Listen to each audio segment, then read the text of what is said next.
Hi, ನಾನು ನಿಮ್ಮ ಪ್ರೀತಿಯ KA10 ಕನ್ನಡತಿ. ಇವತ್ತು ನಾನು ನಿಮಗೆ ಹರ್ಭಜನ್ ಸಿಂಗ್ ರವರ ಬಗ್ಗೆ ತಿಳಿಸಿಕೊಡುತ್ತಿದ್ದೇನೆ. ಹರ್ಭಜನ್ ಸಿಂಗ್ ಭಾರತೀಯ ಕ್ರಿಕೆಟ್ ತಂಡದ ಒಬ್ಬ ಅನುಭವಿ ಆಫ್ ಸ್ಪಿನ್ನರ್ ಆಗಿದ್ದಾರೆ.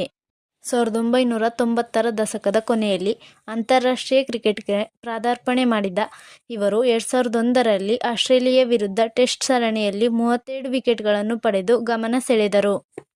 ಇವರು ಭಾರತದ 2007ರ T20 ವಿಶ್ವಕಪ್ ಮತ್ತು 2011ರ ವಿಶ್ವಕಪ್ ವಿಜೇತ ತಂಡಗಳ ಭಾಗವಾಗಿದ್ದರು. ನಂತರದ ವರ್ಷಗಳಲ್ಲಿ ಭಾರತೀಯ ಪ್ರೀಮಿಯರ್ ಲೀಗ್ IPLನಲ್ಲಿ ಮುಂಬೈ ಇಂಡಿಯನ್ಸ್ನಂತಹ ತಂಡಗಳಿಗೆ ಒಬ್ಬ ಆರ್ಥಿಕ ಮತ್ತು ವಿಕೆಟ್ ತೆಗೆದುಕೊಳ್ಳುವ ಬೌಲರ್ ಆಗಿ ಪ್ರಮುಖ ಪಾತ್ರ ವಹಿಸಿದರು. ಇವರು ಜುಲೈ 3, 1980ರಲ್ಲಿ ಜನಿಸಿದರು ಮತ್ತು 1990ರ ದಶಕದ ಉತ್ತರಾರ್ಧದಲ್ಲಿ ಅಂತಾರಾಷ್ಟ್ರೀಯ ಕ್ರಿಕೆಟ್ಗೆ ಪದಾರ್ಪಣೆ ಮಾಡಿದರು. ಅವರು ವೃತ್ತಿಜೀವನದಲ್ಲಿ ಹೆಚ್ಚಾಗಿ ಆರ್ಥಿಕ ಬೌಲರ್ ಆಗಿ ಗುರುತಿಸಿಕೊಂಡರು ಹಾಗೂ 2021ರಲ್ಲಿ ಅವರು ತಮ್ಮ ವೃತ್ತಿಜೀವನಕ್ಕೆ ನಿವೃತ್ತಿ ನೀಡಿದರು. ನಂತರ ಭಾರತೀಯ ಕ್ರಿಕೆಟ್ಗೆ ವಿವಿಧ